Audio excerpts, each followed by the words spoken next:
नमस्कार विद्यार्थी मित्रांनो, आपण शिकत आहोत 8वीचं काय शिकत आहोत आपण मॅथ चालू आहे आपलं. We can start 8 mathematics first chapter, right. First chapter completed, practice set 1.1 and 1.2 are completed. This chapter name is rational number and irrational number. चॅप्टरचं नाव काय आहे? रॅशनल नंबर आणि इरेशनल नंबर, परिमेय व अपरिमेय संख्या चालू आहे आपलं प्रॅक्टिस सेट 1.1 झाले आणि 1.2 पूर्ण झालेले आहे. आपण नेक्स्ट पॉईंटकडे वळूया. काय आहे? परिमेय संख्येचे दशांश रूप आहे, बरोबर. Decimal representation of rational number. आपल्याला काय करायचं आहे? डेसिमल नंबर आहे त्याचं काय रिप्रेझेंटेशन करायचं आहे. रिप्रेझेंटेशन कसं करणार? आता बघा, एक फ्रॅक्शनल नंबर आहे. हे काय? Fractional number. काय? त्याला आपण फ्रॅक्शनल नंबर पण म्हणतो, बरोबर. तर याला भाग दिल्यानंतर काय होते? आपण भाग देऊन बघू. 4 1 4, बरोबर. किती उरले? 3. पॉईंट दिला, 0 घेतलं. 4 7 28, उरले किती? 2. किती उरले? 2. 4 5 20. किती आले? रिमाइंडर 0 0.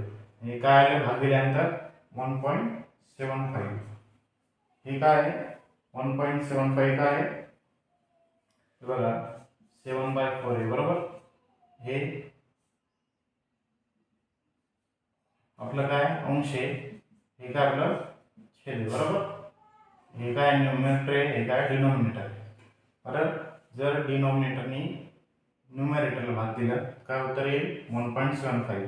जर छेदस्थानी काय आहे? 4 आहे, तर छेदने भाग दिला अंशाला, तर काय होईल उत्तर? 1.75. काय आहे? 1.75. तर याप्रमाणे आपण काय? याच्या पुढं आपल्याला काय दाखवायचं आहे? की जे रिमाइंडर 0 येत नसेल. आता इथे काय आलं? रिमाइंडर 0. काय आले? रिमाइंडर 0. तर जर रिमाइंडर 0 नाही तर त्याला कसं तुम्ही लिहिणार? त्याला आपण काय म्हणतो? कसं रिकरिंग करणार? त्याला रिकरिंगचा अर्थ काय आहे? त्याला कसं खंडित लिहू? कशा दशांश रूपात लिहिणार आपण? तर परिमेय संख्येच्या अंशा दशांश रूपाला काय म्हणतो आपण? खंडित दशांश रूप म्हणतो. खंडितचा अर्थ काय आहे? रॅशनल नंबर कसं दाखवायचं आपल्याला?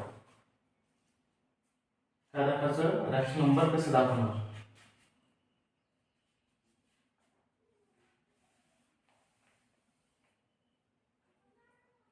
बघा,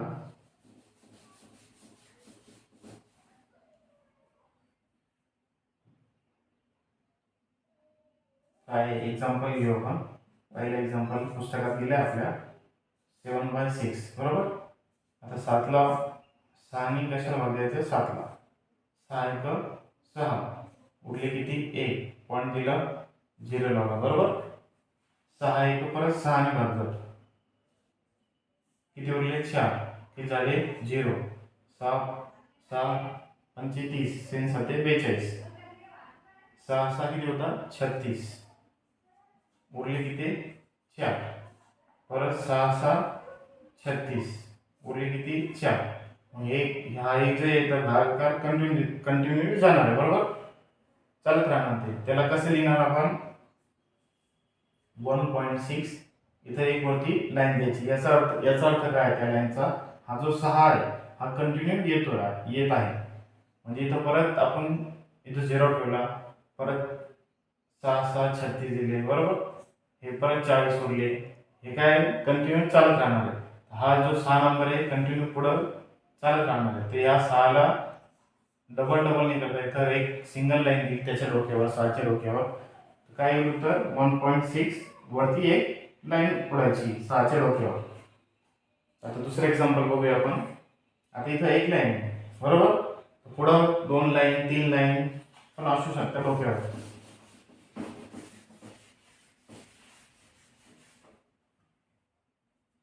बघा, इथं 5/6 आहे. आता याला भाग देऊ आपण. 5 1 5, उरले किती? 1, बरोबर. पॉईंट दिला, 0 लावला. 5 दुनी 10, बरोबर. उलट लिहिलं आपण. हा जो छेदस्थानी आहे बाहेर लिहू. आता 5ला भाजणार का 6 नाही, तर काय घेऊ आपण 0 घेऊ. इथं काय लिहू डायरेक्ट 50 लिहू. बरोबर 0 दिला, इथं एक 0 लिहिला. 6 8 किती होता 48. उरले किती 2, 0 लावला. 6 1 6 12 6 18. उरले किती 2. परत काय येईल 6 18. हे 3 काय आहे कंटिन्यू येत चालणार. बरोबर याचं उत्तर काय येईल 0.83 च्या डोक्यावर एक लाईन. काय येईल 3 च्या डोक्यावर एक लाईन. समजले हे कसं भागिले. बघा परत सांगतो मी. 6 बाहेर लिहिले.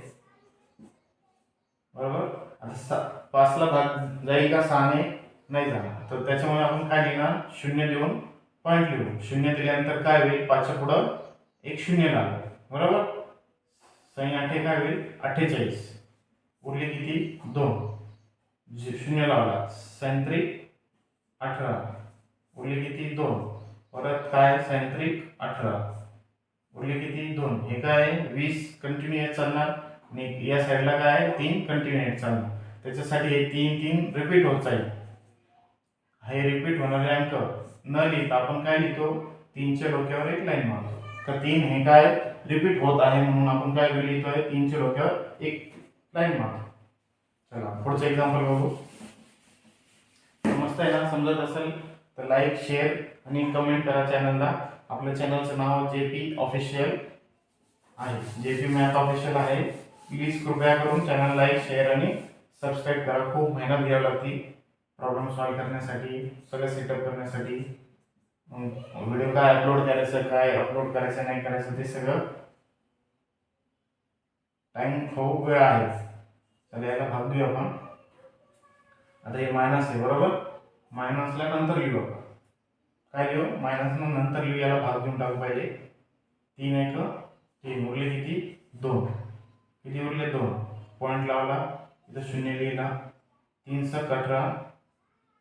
3 7 21. 3 7 18. बरोबर उरले 2. 0 आला. परत 6 लिहिलं. 3 7 18. परत 2 उरलं. हे काय 20. परत परत येत चालणार. इकडं काय 6 परत परत आपल्याला भाग द्यावा लागेल. त्यासाठी काय आहे इथं 1.6 6 रिपीट होत आहे म्हणून 6च्या डोक्यावर काय एक लाईन. आता हे मायनसचे चिन्ह मायनस देऊन टाकू आपण. -5/3 चं कसं येणार -1.6 च्या डोक्यावर एक लाईन. तर आपण त्याला काय म्हणतो रिकरिंग म्हणतो. काय म्हणतो रिकरिंग म्हणतो. मराठीत काय म्हणतो आपण त्याला अखंड आवर्ती दशांश रूप. काय म्हणतो आपण त्याला अखंड दशांश आवर्ती रूप. Non terminating recurring decimal form आहे.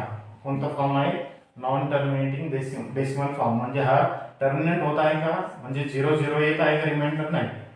0 0 येत आहे का रिमाइंडर नाही म्हणून त्याला काय नाव दिलं आपण नॉन टर्मिनेटिंग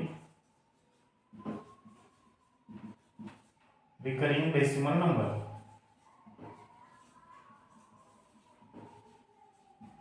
बरोबर रिकरिंग म्हणजे काय परत परत येणे.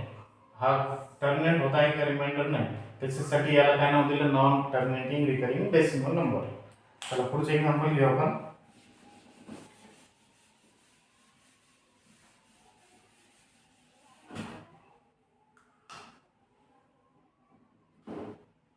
किती नंबरचं एक्झाम्पल आहे 4 नंबर. 22/7 22 divide by 7. याला भाग देऊ आपण 22 बरोबर 7 21 मायनस किती उरला 1 उरला तर 5 दिला 0 लावले 7 1 7. किती उरले 3 0 7 23 8 7 8 7 28. उरले किती 2 0 झाले 20 झाले. 7 3 21 होता 6 6 7 7 7 दोन्ही काय होईल 14 होईल. 6 उरले 7 झाले. पण 7 8 किती होता 56 होता. उरले किती 4. किती झाले 40. 7 5 35. उरले किती 5 हे झाले 50.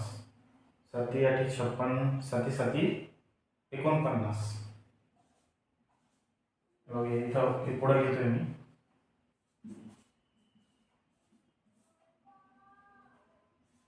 7 7 49 लिहिलं. उरले किती 1. परत काय आलं 0. 7 1 7 उरले किती 3. म्हणजे हाच काय आलं इथं रिमाइंडर 30 आलं इथं, पण काय आलं होतं 30. म्हणजे याचा अर्थ काय आहे, ही जी व्हॅल्यू आहे ही 1 ची व्हॅल्यू इथं परत काय रिपीट होत आहे. त्याच्यामुळे काय लिहिणार आपण, कसं रिकरिंग देणार त्याला 1 4 2 8 7 याला काय आहे त्याच्या पुढे लाईन देऊ. म्हणजे हेच